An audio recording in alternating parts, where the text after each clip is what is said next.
당신은 모를 겁니다. 고립은 어느 날 갑자기 찾아오지 않습니다. 오늘도 웃으며 괜찮아, 난 잘 지내라고 말했지만 마음속 깊은 곳에서는 이미 누구도 모르게 사라지고 있는 중일지도 모릅니다. 은퇴 후 혼자 사는 사람들의 고립은 눈에 보이지 않는 균열처럼 조용히, 그러나 치명적으로 번져갑니다. 여러분, 지금부터 말씀드릴 7가지 징후 중 단 하나라도 자신에게 해당된다면 지금 이 순간이 바로 바꿔야 할 때입니다. 안녕하세요, 여러분. 유튜브 채널 행복한 노후 정보입니다. 오늘은 많은 분들의 마음에 깊이 새겨야 할 주제, 은퇴 후 혼자 살다 고립되는 사람들의 7가지 징후에 대해 이야기해 보려 합니다. 여러분, 혹시 이런 말 들어보신 적 있으신가요? 사람은 숨을 쉬며 살아가지만 마음이 고립되면 그 숨조차 점점 짧아진다. 누군가와의 연결이 끊어진 삶은 생각보다 빠르게 우리를 병들게 합니다. 특히 은퇴 후 혼자 지내게 되면 우리는 외로움의 위험에 점점 더 가까워지게 되죠. 오늘 이 영상에서는 단순히 외로움은 나쁘다라는 이야기를 넘어서 실제로 고립되어 가는 사람들에게서 나타나는 7가지 경고 신호를 하나하나 풀어보겠습니다. 첫 번째 징후, 대화의 단절입니다. 은퇴 후에는 직장에서의 소통, 모임에서의 대화, 심지어 일상에서 슈퍼마켓 주인과 나누던 가벼운 농담까지 사라지게 됩니다. 처음에는 홀가분함에 웃음이 나올 수 있지만 문제는 시간이 지날수록 점점 입을 닫게 된다는 겁니다. 하루에 한마디도 하지 않는 날이 생기기 시작하면 마음의 근육도 서서히 약해집니다. 대화는 단순히 말의 주고받음이 아니라 마음의 체온을 나누는 일이니까요. 두 번째 징후, 생활 리듬의 붕괴입니다. 회사에 다닐 때는 정해진 기상시간, 점심시간, 퇴근 시간이 있었지만 혼자가 되면 점점 이 리듬이 무너지기 시작합니다. 아침에 일어나야 할 이유가 사라지고 점심은 대충 라면 한 그릇으로 때우고 밤에는 새벽까지 TV를 보며 버팁니다.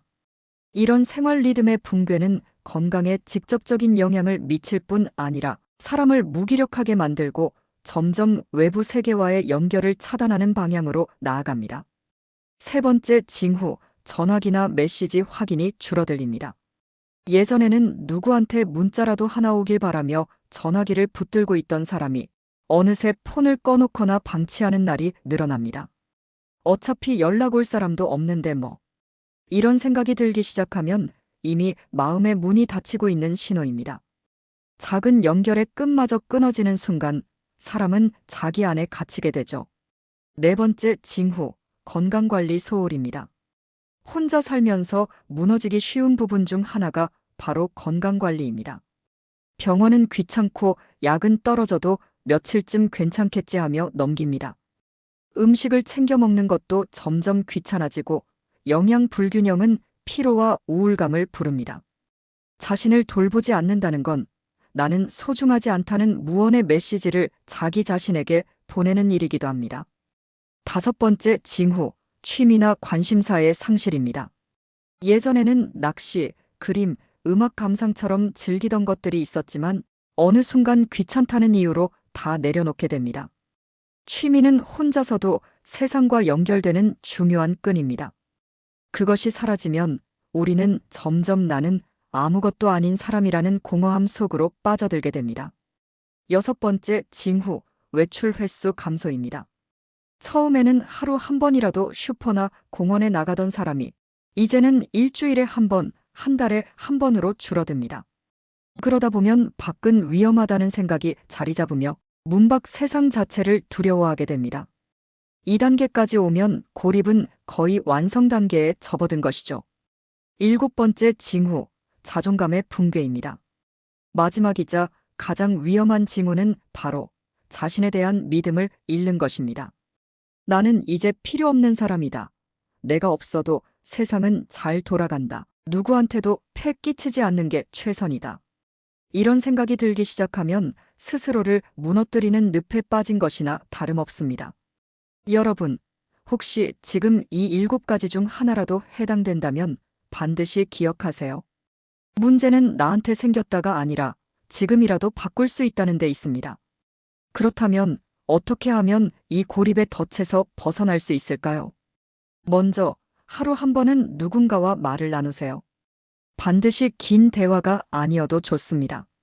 동네 카페 사장님께 오늘 날씨 좋네요 한마디 건네거나 슈퍼마켓에서 고맙습니다라고 말하는 것만으로도 내 마음의 문이 열립니다.